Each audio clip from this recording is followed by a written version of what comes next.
ہماری تربیت ہمارا گھرانہ کرتا ہے یا ہمارا معاشرہ کرتا ہے؟ ہر دو تربیت گاہوں میں کچھ کمزوریاں ہیں جن کی وجہ سے ہم اپنی زندگی کے لمحات کو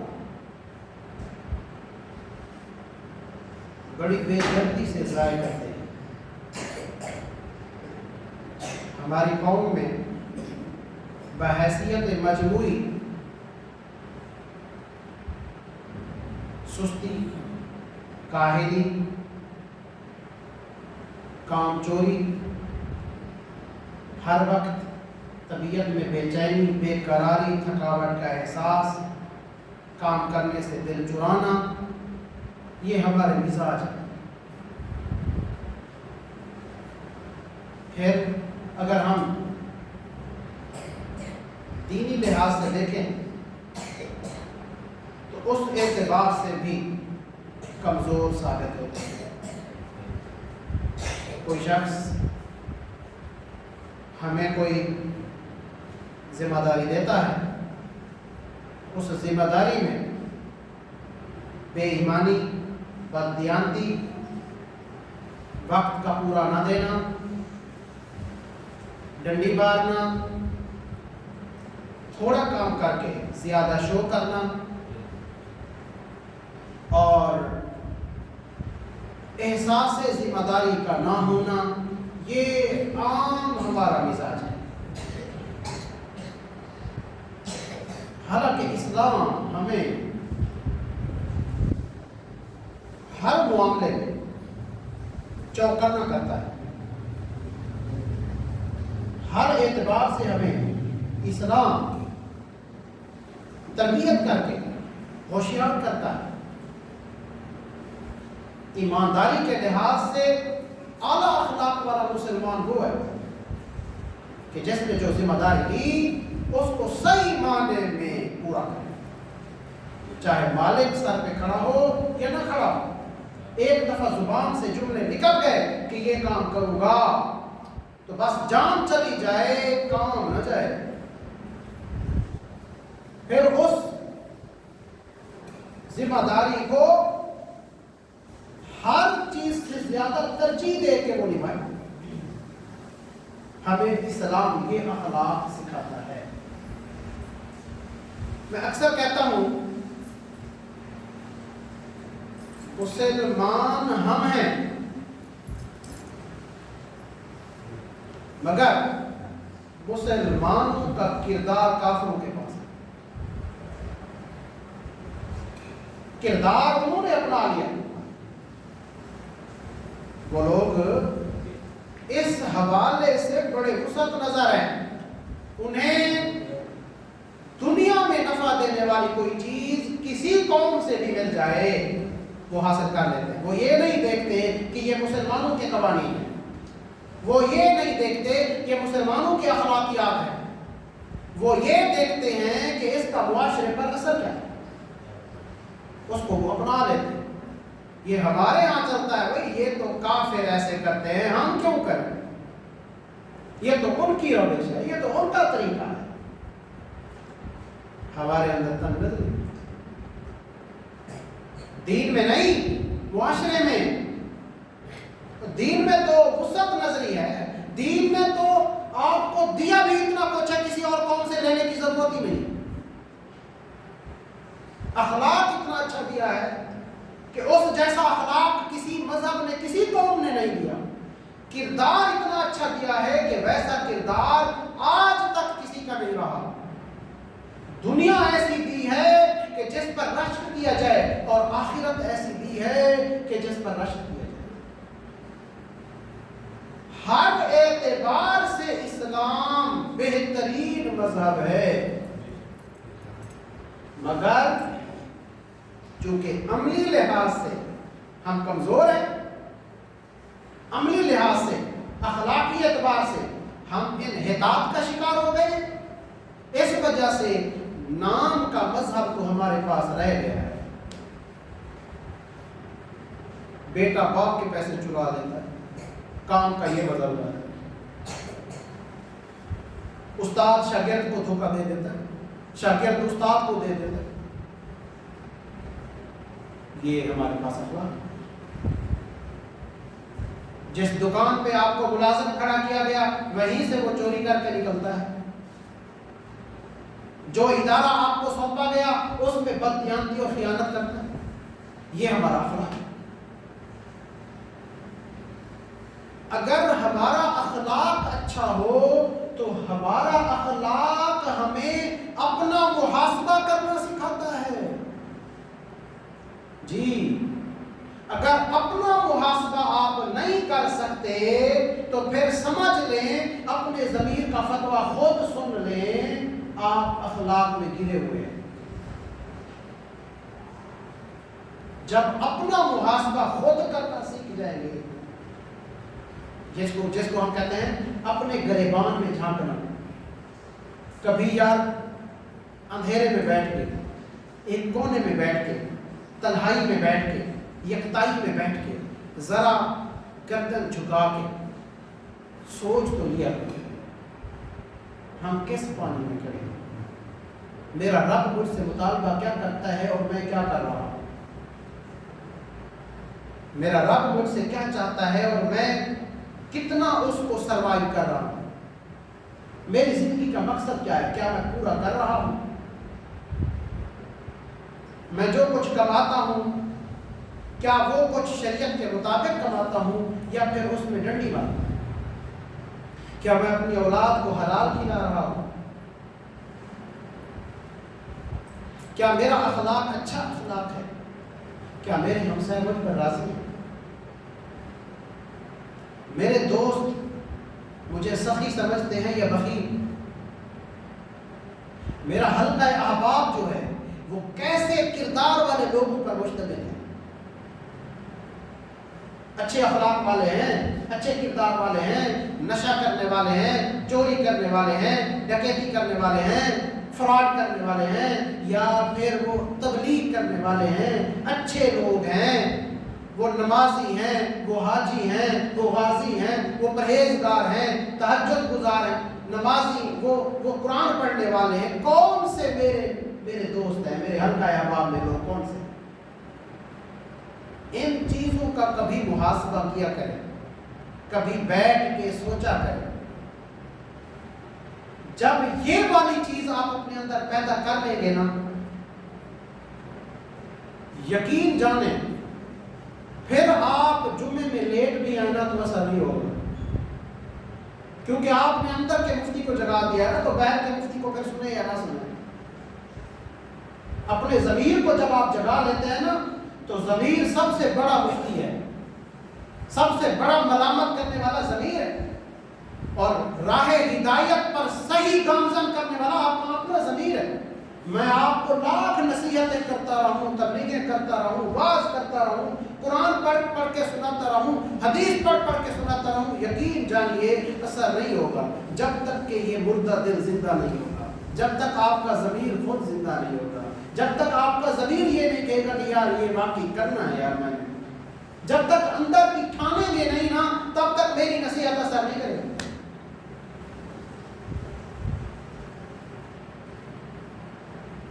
یہ وجہ ہے. تو اپنا محاسبہ کرنا ہماری قوم کے اندر بالخصوص بالکل ختم ہو چکا ہے. اللہ رب العزت ہمیں محاسبہ کرنے کا درس دیتا ہے, فرماتا ہے یا ایھا الذین آمنوا اتقوا اللہ, ایمان والو اللہ سے ڈرو. کیا کرو؟ وَلْتَنْظُرْ نَفْسٌ مَا قَدَّمَتْ لِغَدٍ, ذرا غور کرو, سوچو, دیکھو تم نے کل کے لیے کیا بھیجا ہے. ذرا کسی ٹائم بیٹھ کے سوچو تو صحیح نا کہ کل کے لیے, قیامت کے دن کے لیے جب اللہ کے حضور تم کھڑے ہو گے, ذرا غور تو کرو تم نے کل کے لیے بھیجا کیا ہے. اللہ کے حضور کھڑا ہونا کوئی عام بات تو نہیں ہے بھائی. دنیا کی عدالت میں تو رشوت دے کے چھوٹ جائیں گے, ممکن ہے. اللہ کے حضور کس کو رشوت دیں گے؟ اللہ کے حضور تو عدل ہوگا. اچھا پھر یہاں پر بھی ہم آ کے چونکہ ہماری قوم ہو ایسی گئی ہے نا ڈنڈی مارنے کی عادی، یہاں پر بھی وہ جی اللہ تعالیٰ بخش دے گا، کیوں بخش دے گا؟ مجبور ہے۔ ایک بات ذہن میں رکھنا، اللہ رب العزت اپنے بندوں کے ساتھ قانون کے مطابق معاملہ فرماتا ہے۔ وہ قدرت کہیں کہیں دکھاتا ہے، ہر جگہ پہ قدرت نہیں دکھاتا۔ اگر وہ ایک جہنمی کو جنت میں بھیج دے تو اس کی قدرت ہے، وہ بھیج سکتا ہے، اس میں کوئی شک نہیں ہے۔ اچھا قدرت ہے اس کے برعکس بھی ہے، ایک جنتی کو اگر جہنم میں بھیج دے یہ بھی قدرت ہے اس کی، لیکن وہ قدرت ہر جگہ نہیں دکھاتا، وہ قانون پر عمل کرتا ہے۔ اس نے جو آپ کو دنیا میں قانون دیا نا اس کا یہی قانون ہے، اس نے جزا اور سزا دنیا میں بتا دی ہے، یہ جنت والا راستہ ہے، وَهَدَيْنَاهُ النَّجْدَيْنِ، یہ جہنم والا راستہ ہے، دونوں راستے دکھا دیے۔ اب جہنم کے دہانے پہ جا پہنچے، وہاں سے اٹھا کے آپ کو جنت میں بھیج دے تو ہے اس کی قدرت، لیکن جب آپ خود جنت کی بجائے جہنم میں جا رہے ہیں تو اس کا قانون یہی ہے، آپ نے جہنم میں ہی جا دیا۔ اللہ کے حضور ہر چیز کا فیصلہ انصاف کے مطابق ہوگا، اپنا محاسبہ کرنا سیکھیے۔ اللہ رب العزت کے پیارے حبیب صلی اللہ علیہ وسلم نے ارشاد فرمایا لا تزول قدم عبد یوم القیامہ حتی یسأل عن عمره فیما افناه۔ بندہ اللہ کے حضور جب کھڑا ہوگا نا، اللہ کے حضور سے ہٹ نہیں سکے گا جب تک کہ اس سے پوچھ نہ لیا جائے بندے بتا تجھے جو عمر دی تھی گزاری کہاں پہ؟ چوریاں کر کے، ڈکیتیاں کر کے، شراب پی کے، بری دوستیاں لگا کے، یا پھر پیسے کی حوث میں، دنیا کمانے کے چکر میں، یا تو کبھی مسجد میں چل کے میرے پاس آیا تھا، تو نے عبادت بھی کی تھی، کیا تیرے اندر یہ والا جذبہ بھی موجود تھا کہ قرآن ہی پڑھ لوں؟ تو مجھے بھی راضی کرنا چاہتا تھا، اپنی زندگی کے لمحات تو نے میرے لیے بھی گزارے تھے، بتا بندے تجھے جو عمر دی تھی اب اپنی عمر کا ایک ایک لمحے کا حساب دے۔ ہاں جی پھر دینا پڑے گا، ہر عمل کی تصویر آپ کے سامنے آ جائے، بلکہ تصویر بھی نہیں ویڈیو، ہر عمل کی ویڈیو بن رہی ہے، آپ کی ویڈیو بن رہی ہے اور بڑے کیمرے سے بن رہی ہے، آپ کی ایک ایک حرکت نوٹ کی جا رہی ہے، دکھائی جائے گی آپ کو۔ ہاں جی آپ نے دیکھا نہیں ہے کہ چھوٹی سی چپ میں کتنا مواد آ جاتا ہے؟ اللہ کے لیے کیا ناممکن ہے؟ آپ کے ایک چھوٹے سے سائنسدان نے، تھوڑا سا دماغ رکھنے والے سائنسدان نے بھائی چھوٹی سی چپ بنائی، اس میں آپ کتنے گھنٹے کی ویڈیو رکھ سکتے ہیں؟ چھوٹی سی چپ، کیا اللہ کے حضور یہ ناممکن ہے؟ یہ جو ابھی سائنسدان تحقیق کر رہے ہیں، ہو سکتا ہے کہ بعد میں تحقیق آ جائے، وہ کہہ رہے ہیں کہ یہ جو سیارے اوپر گردش کر رہے ہیں نا، یہ آپ کی ریکارڈنگ کر رہے ہیں، ماضی کو دیکھا جا سکتا ہے، ان سیاروں کے اوپر اگر کنٹرول ہو جائے نا تو ان کے اندر ویڈیوز موجود ہیں، ماضی کو سنا جا سکتا ہے، دیکھا جا سکتا ہے، پرکھا جا سکتا ہے، ان کے نظریات کو دیکھا جا سکتا ہے۔ تو اللہ تعالیٰ نے تو اتنے سیارے چھوڑے ہوئے ہیں، ان کا فوکس اگر ہر سیارے کا فوکس آپ کی طرف ہو اور آپ کی ہر حرکت ہو رہی ہو، قیامت کے دن آپ کو دکھا دیا جائے ہاں جی یہ کام آپ نے کیا تھا، کر سکیں گے انکار؟ ویڈیو دکھائی جا رہی ہے، وہاں تو آپ یہ بھی مطالبہ نہیں کر سکیں گے کہ یہ جیلی ہے، فیک ہے، یہ ٹرانزیکشن کی اس کی ضرورت ہے، وہ کیا کہتے ہیں اس کو بھی، اس کی جو وہ تحقیق کرواتے ہیں فرانسک، وہ کروائیں جی، وہ اس کی تو ضرورت نہیں ہوگی وہاں، اللہ سے کون مطالبہ کرے گا یہ فیک ہے؟ وہاں تو جواب دینا پڑے گا، بندہ اللہ کے حضور سے ہٹ بھی نہیں سکے گا جب تک وہ اپنی عمر کا حساب نہ دے سکے۔ لیکن بات ہے خواب کی، لیکن نصیحت کے لیے کافی ہے۔ حضرت عباس رضی اللہ تعالیٰ عنہ نے خواب میں دیکھا حضرت عمر فاروق رضی اللہ تعالیٰ عنہ کے وصال کے ایک روایت کے مطابق 6 مہینے کے بعد، ایک روایت کے مطابق 2.5 سال کے بعد خواب میں دیکھا حضرت عباس حضور کے چچا نے، وصال کے بعد دیکھا۔ حضرت عمر فاروق رضی اللہ تعالیٰ عنہ اپنے ہاتھوں کو جھاڑتے ہوئے آ رہے ہیں اور بال پراگندہ ہیں، پسینہ پسینہ ہیں، ایسے جیسے بندہ بہت بڑا کام انجام دے کے اور تھکا ہارا ہوا آ رہا ہو۔ تو حضرت عباس رضی اللہ تعالیٰ عنہ نے پوچھا، اور یہ خواب جو صحابہ کے خواب ہیں وہ ہمارے جیسے تو نہیں تھے نا، صحابہ کے خوابوں کی بنیاد پر ہی تو ہم نے اذانیں شروع کی ہیں، ایسی حیثیت ہے صحابہ کے خواب کی۔ حضرت عباس رضی اللہ تعالیٰ عنہ نے خواب دیکھا، حضرت عمر فاروق ہاتھ جھاڑتے ہوئے آ رہے ہیں، تھکے ہارے آ رہے ہیں۔ پوچھا حضرت آپ کا تو وصال ہو گیا تھا، یہ کیا ہوا؟ ایسی حالت میں آپ کیوں آ رہے ہیں؟ فرمایا جب سے میری روح قبض ہوئی تھی تب سے لے کر اب تک اللہ کے حضور کھڑا تھا اور حساب دے رہا تھا۔ ہاں جی، تب سے لے کر اب تک ہٹ نہیں سکا، حساب دے رہا تھا۔ تو حضرت عباس نے پوچھا پھر ہوا کیا؟ کہنے لگے حساب تو میں نے دیکھا ختم ہی نہیں ہونے والا۔ یہ کون ہے بھلا؟ یہ خلیفہ دوم ہے، حضور کے سسر ہیں، میرے آقا کے مرید نہیں مراد ہیں، صرف مرید نہیں مراد ہیں، جن پر دین اسلام جن پر فخر کرتا ہے وہ ہے عمر۔ ہاں جی، تیری میری تو بات ہی کہیں نہیں ہے، ہم کہاں کے ہیں کوئی پوچھنے والے نہیں ہے، دور کا تعلق بھی جیسے ہمارا دین کے ساتھ نہیں ہے۔ یہ عمر ہے جن پر اسلام فخر کرتا ہے، جن پر صاحب اسلام فخر کرتے ہیں، اور جن پر اللہ فخر کرتا ہے، اور پھر ان کی ہدایت کا یہ عالم کہ شیطان راستہ بدل جاتا ہے، ان کو گمراہ کون کر سکتا ہے؟ لیکن اس کے باوجود ذرا سمجھیے، سوچئے، غور کیجئے، وصال کے بعد 6 مہینے یا 2.5 سال وہ اللہ کے حضور حساب دے رہے ہیں اور کہہ رہے ہیں کہ ختم ہی نہیں ہونے والا۔ حضرت عباس نے پوچھا حضرت پھر ہوا کیا؟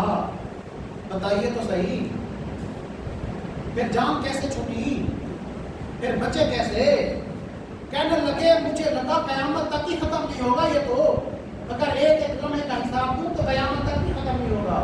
میں نے ہاتھ جوڑ لیے کہ پروردگار میں حساب نہیں دے سکتا، تو فضل ہی فرما دے، تو فضل ہی فرما دے اور مجھے معاف فرما دے۔ کہتے ہیں بس جب میں نے ہاتھ کھڑے کر لیے اور حساب دینا میں نے چھوڑ دیا اور فضل کی بھیک مانگی تو اسی اللہ کے فضل کے صدقے ہی میری ابھی جان چھوٹی ہے، ابھی حساب ختم نہیں ہوا تھا۔ اللہ نے تو ان کے اوپر درخواست پر فضل کر دیا اور جان چھوٹ گئی۔ تیری میری کون سنے گا؟ اللہ کی مان رہے ہیں کہ وہ ہماری قیامت کے دن مانے گا؟ ہاں جی، یہ ایسے ہی ہے کہ جیسے جناب ایک بندہ کہتا ہے کہ میں کام 1 ٹکے کا نہ کروں اور بن جاؤں کروڑ پتی، میری دنیا ایسے ہو جیسے جنت ہے اور میں کام ٹکے کا نہ کروں، محنت ذرا برابر نہ کروں، یہ ایسے ہی ہے۔ یہ اتنے بڑے خواب تو پھر آپ دیکھ سکتے ہیں، حقیقت تو کچھ اور ہے۔ اللہ کے حضور جب پیش ہوں گے وہاں تو پھر حقائق دیکھے جائیں گے نا، وہاں تو قانون چلے گا، وہاں تو نیکیاں تلے گی، وہاں تو انصاف ہوگا، وہاں صرف کرم ہی کرم تھوڑا ہوگا، فضل ہی فضل تھوڑا ہوگا، قانون بھی تو کوئی چیز ہے نا۔ ہاں پھر جب کبھی کسی پر وہ فضل کرنا چاہے گا تو پھر وہ انصاف کریں تو تھر تھر کمبے اونچیاں شانہ والے، جے عدل کریں تاں جے فضل کریں تاں بخشے جامن میں جے فضل اگر ہو جائے تو پھر مجھے بھی امید ہے، لیکن جب وہ انصاف کرنا چاہے اور عدل کرنا چاہے تو بڑی شان والے بھی تو کہہ رہے ہوں گے نا کسی اور کے دروازے پر جاؤ، میں نے یہ کر دیا تھا دنیا میں، نبی بھی دروازہ بند کر دیں گے۔ آج ہمارا کام نہیں ہے، ہم خود ڈرے ہوئے ہیں، اذهبوا الى غیری اذهبوا الى غیری اذهبوا الى غیری۔ سرور انبیاء کے علاوہ تو ہر نبی